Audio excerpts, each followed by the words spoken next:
back, everybody. It's another episode of the Nonprofit Show. We're kind of, I want to say a little afraid to have this conversation today because we're going to be talking about the responsibility of data protection and who really should be looking at this and championing this concept. So we have Josh Fricovsky, right? Fricovsky, you got it. Fricovsky, thank you.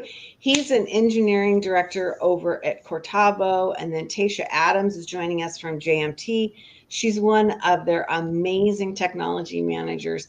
And so I feel really like we got the two people in the room on the bus ready to drive us towards some answers. So thank you for both being here and helping us to understand what we need to be thinking about. We never have to think about too much going on outside of what our sponsors are doing because they really are here each and every day stepping up so we can have these amazing conversations. They include Bloomerang, American Nonprofit Academy, Staffing Boutique, Holdings Nonprofit Banking, Interim Executives Accounting, Academy, Your Part-Time Controller, Fundraisers Friday, and JMT Consulting. Not a good Monday when I'm already tongue-tied. What's up with that? I think you guys got my hair on fire already with this topic. I'm Julia C. Patrick, CEO of the American Nonprofit Academy. But more importantly, welcome Taysha Adams. I met you as we were recalling at Innovate 2025. We'll talk about Innovate 2026 shortly. Talk to us about what you do at JMT Consulting.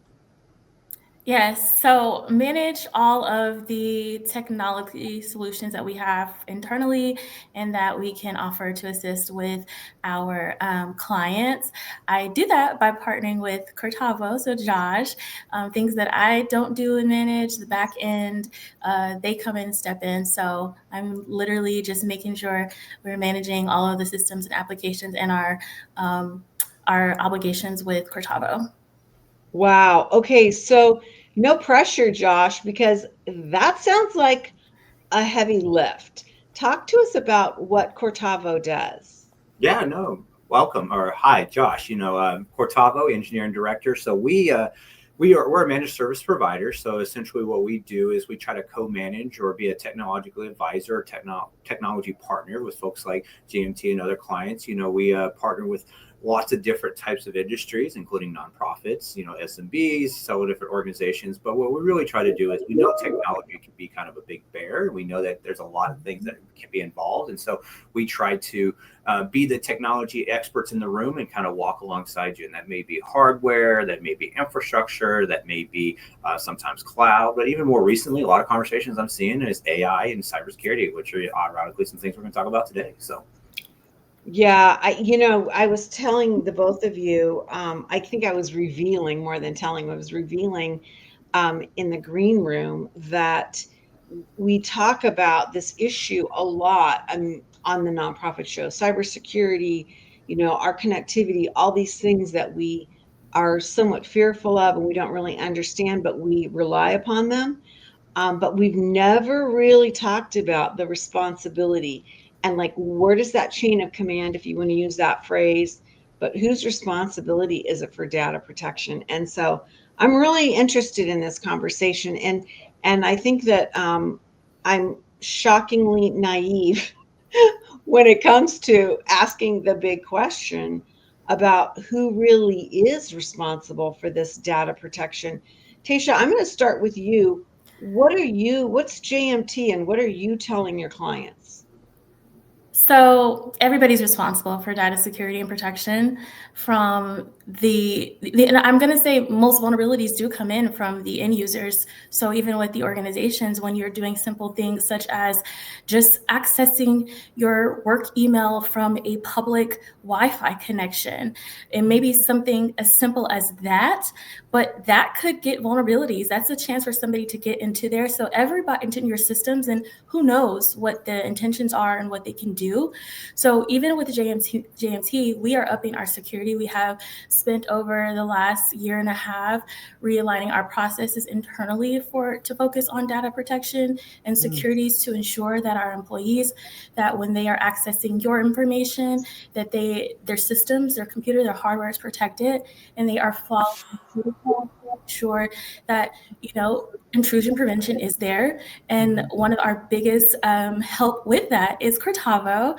So we've brung the systems and the processes to them, and this is what we need to do. And they've jumped in and they continue to help us and expose and kind of identify where our vulnerabilities are, if any, so that we can quickly take action and make sure that our end users and our clients' information is protected. Josh, it's fascinating to know that your company exists and this mindset exists, because when we talk about responsibility in the nonprofit sector, we have our donors, we have our funders, we have our sponsors, we have our partners. We have clients too. And when we serve clients, they might have a whole nother level of security that needs to be protected, like HIPAA and all this. So I feel like we are woefully behind in this really sensitive issue. What are you seeing?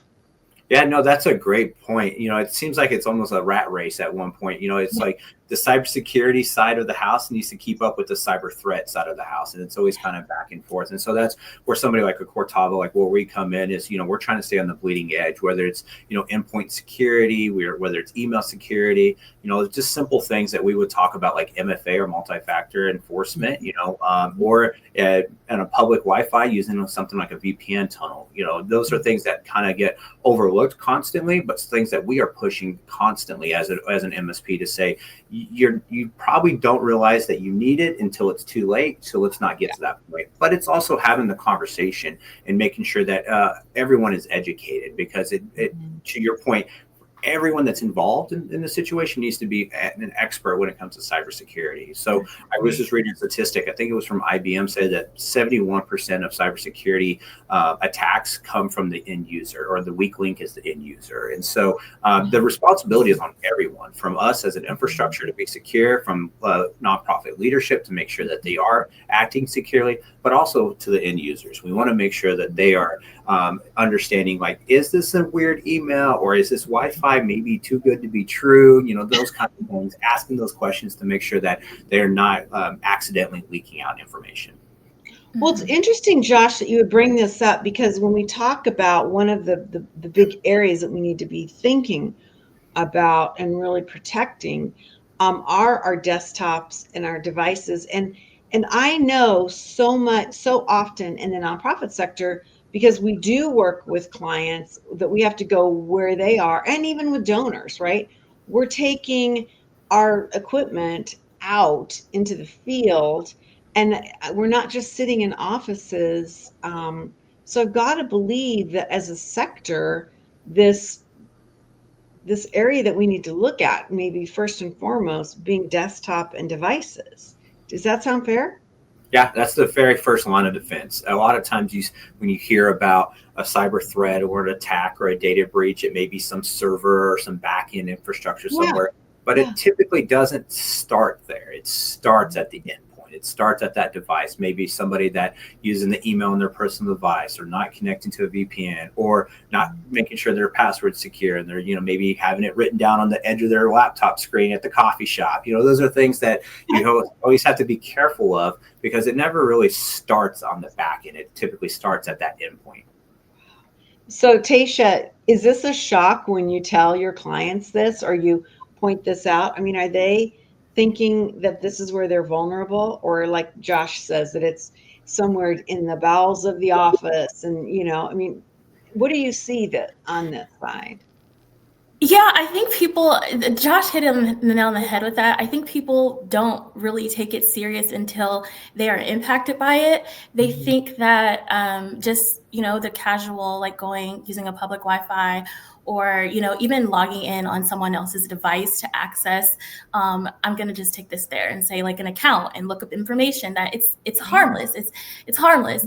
And because that's all you do see in the media is that you do see that, oh, this company went down for this long based on this, but not realizing that at the beginning, it's like, well, I'm vulnerable. Like I'm not supposed to be using other people's computer. I'm not supposed to be logging into this system unsecure. So I think it's always a shock, but we do a good job of kind of bringing it to the forefront, making sure that they're aware of what potential is there that could happen. You can't force anyone's hand with it, but if you are making them aware that this could happen, or if you see instances that it could, I think they start to bring it to front of mind, and then they want to take action. And a lot of times they don't know what to do, especially when you're dealing with like nonprofits who may not have that kind of structure in place to be able to do. They hear and they're like, well, what can we do?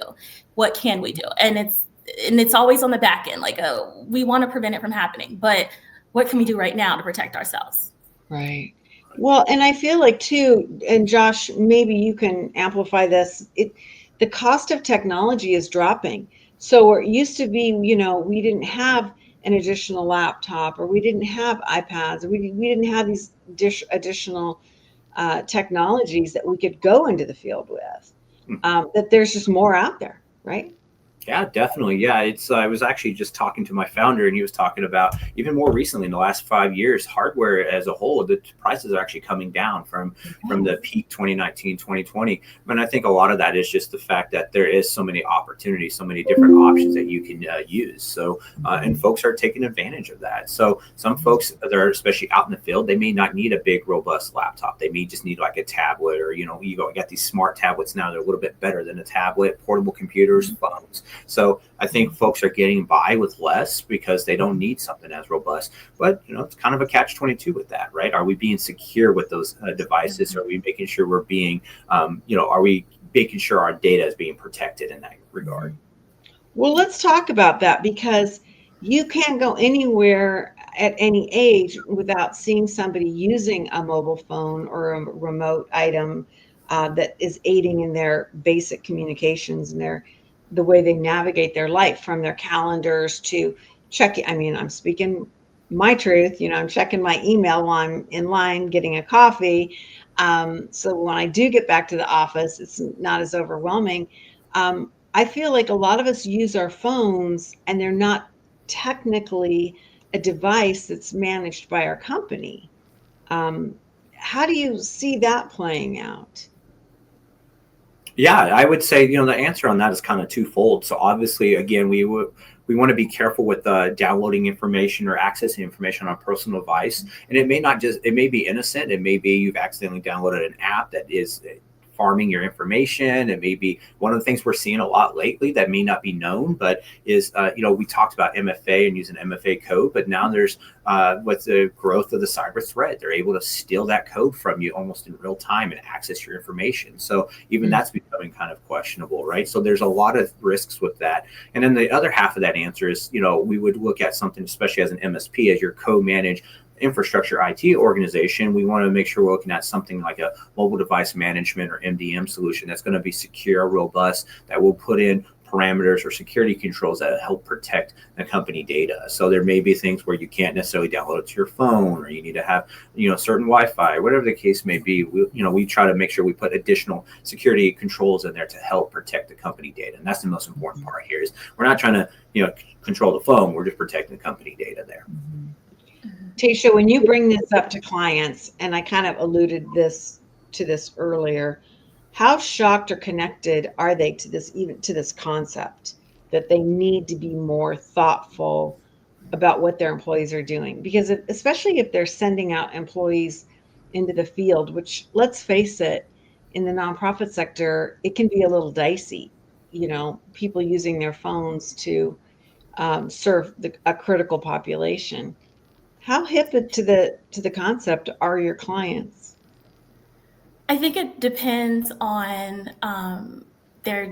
what they're working with. So some of the more clients that are kind of focused more towards with like regulatory things such as like hospitals and medical and things like that, they're aware of potential of things that could violate like policy procedures and then how that relates to data protection. I think they're more conscious of that. But again, I'm just going to say in general, we at JMT try to make sure that our processes are aligned and making sure that if we know how mobile device management works for us and what it protects for us, that our clients are aware of that so that they can make the best. You can always bring it to them, right? You can always tell them that this is, a potential issue when working with us because of this XYZ in this situation. They're like, oh, okay, well, maybe that's something that we need to explore in our organization. But again, I think it's just top of mind to people who actually have either experienced something, heard of something, or who have tough kind of like regulatory or policies and procedures to protect like PII behind that. They're more aware. Other people, it's always just like just in passing. Oh yeah, we know, we're going to work on that. And then they work on it until something happens like, oh, we should have. And I think that's just people in general. I'm not going to just with nonprofits and other businesses as well, people just don't keep it at top of mind until something actually happens. Yeah, I mean, that's kind of human nature. I mean, I guess when you think about it, and maybe that's why the nonprofit sector is so easily targeted. Because if you're out there and you're trying to do evil deeds, you're like, shoot, this is a sector that they're not working on this, and which is just horrifying to think. But do you feel, Josh, that the manufacturers and the product lines coming in with mobile devices are amplifying their own internal security things and offering products that are going to make it more robust in terms of security, or is this all on us? No, I think that they're trying to get more clever. I mean, if you just think about in the last, I'd say 5-10 years, think about your cell phone and how much more secure that's gotten with biometrics and recognition ID and some other things there. You start to see just some fundamental changes that I think are happening. And on the business side, when it comes to business or enterprise grade technologies, especially endpoint devices, that's becoming kind of the leading part of leading benefit. Essentially, it used to be what's the fastest, most robust, what's the most bang for my buck. Now it's become what's the most secure, the most, not only the most accessible, but also the most secure. Those are kind of questions that we're starting to see I will sacrifice a little bit of performance knowing that I will have, the peace of mind that this is going to there's not going to be an issue with my device accidentally leaking out information. Interesting. Yeah. Okay. And you're seeing that too, Taysha, right? Because you were nodding your head.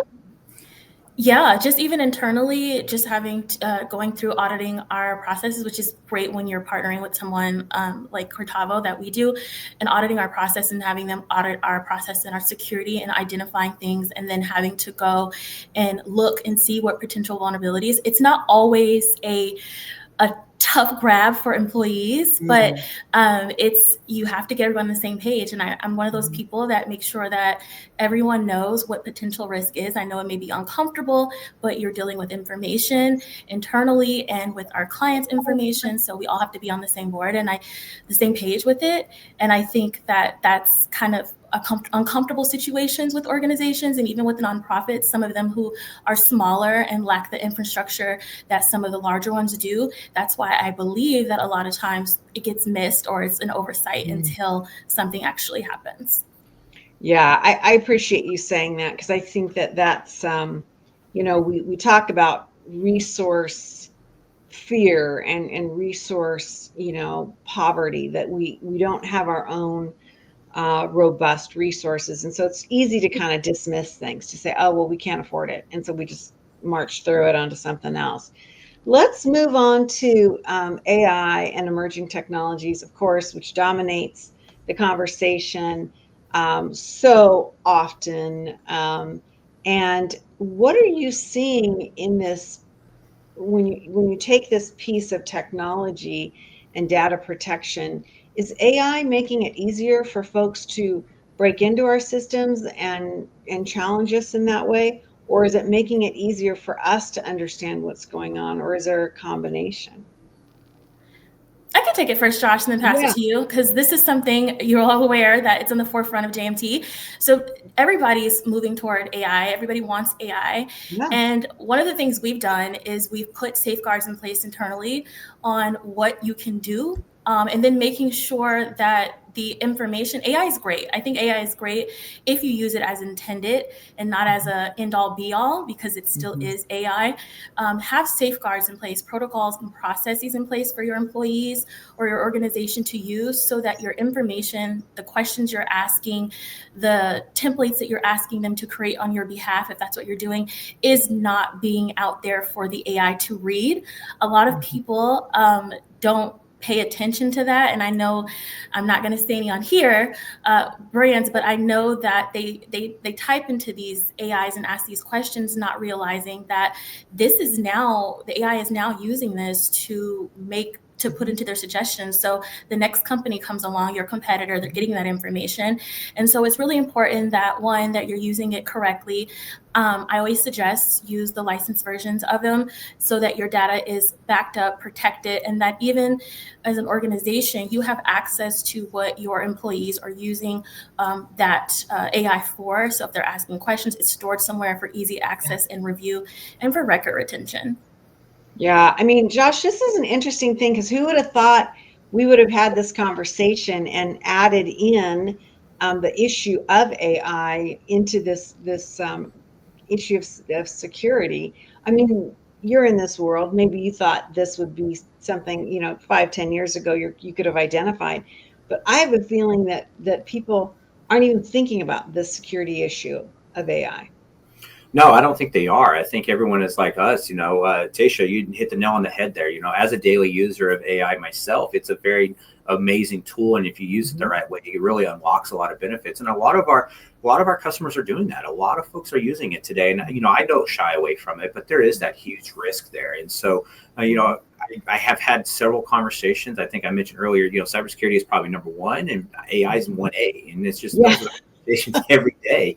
And some folks are like, I want it to do everything. I want it to look at all my data. I want it to give me suggestions. I want it to do all that. And like Taysha mentioned, we got to be careful with that. We've already seen where there's been, articles out there where you put that company confidential information, when you put it in, it's being stored on a server. We've actually recommended not to use certain AI tools out there, some of the newer ones that came out, because they have servers stored in other parts of the world that may be utilizing that information for bad things, essentially. Or you're accidentally giving that information out to your competitor, because now they can ask with the right prompts and the right information to get that information from you. And so, you can tell AI to do pretty much anything you want, include gathering key customer information. And so we have to be careful with that.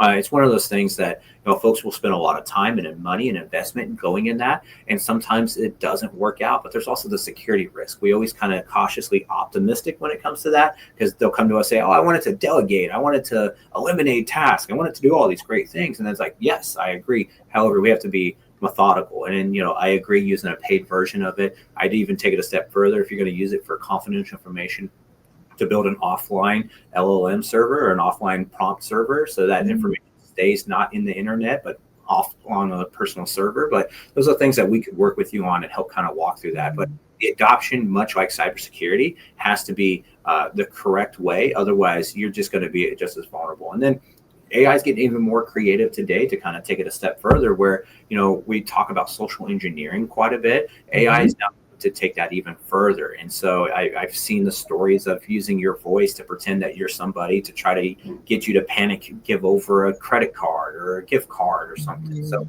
AI is pretty robust, and it's really exploded on the scene even in the last year. And so how do we stay on top of it is making sure, I think the first and most important thing is keeping that user awareness and the education on its forefront. It's interesting, because I was talking with a CFRE, a certified professional fundraiser, last week, and they were talking about, they have a very large organization, and they were just mesmerized with AI taking their donor information and helping to kind of segment it and say, okay, well, these are the trends and the patterns and stuff like that. And we marveled at the ability for it to massage the information, but we never once talked about data security. And so that's kind of a hair on fire moment for me, to be honest with you. Yeah, definitely. Yeah, really interesting.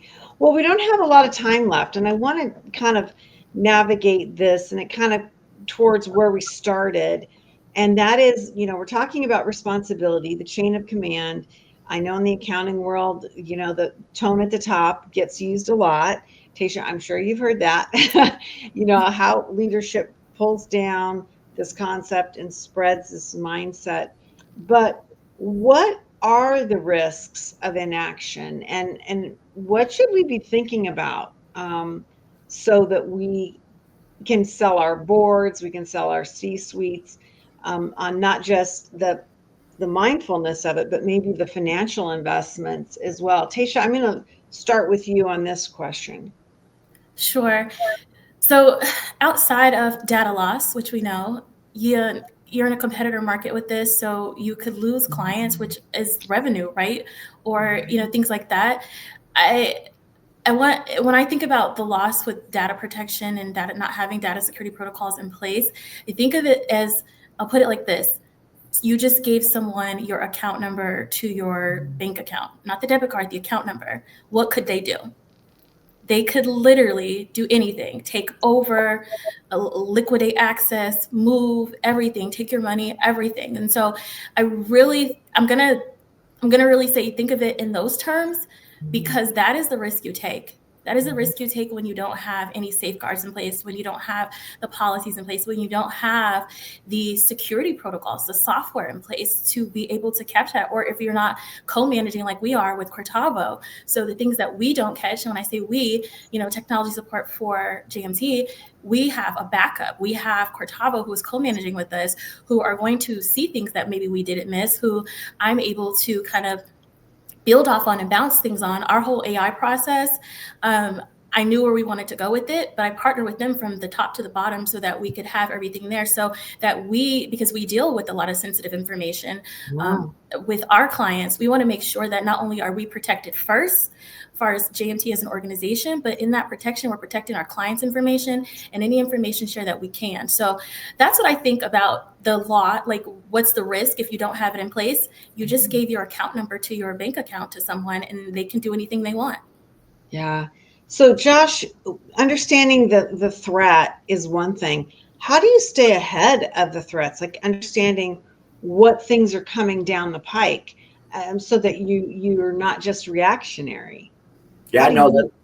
that's a great point. We try to be proactive, and we're trying to stay on the bleeding edge. As an MSP, our job is to make sure that we are aware of the latest and greatest, and that I'm constantly engaged in cybersecurity conferences and newsletters, and folks in the industry. We partner with sometimes we even partner with more robust cybersecurity organizations for higher level touch. Just because we want to. It's not just us in a customer situation. It's going to require a lot of hands in the cookie jar to help move that forward, because the cost of inaction is going to be 10 to 100 times more than it would be to say, hey, this line item or this potential solution, yes, this is going to cost X amount of dollars a month or a year, but the risk of not doing this is much higher.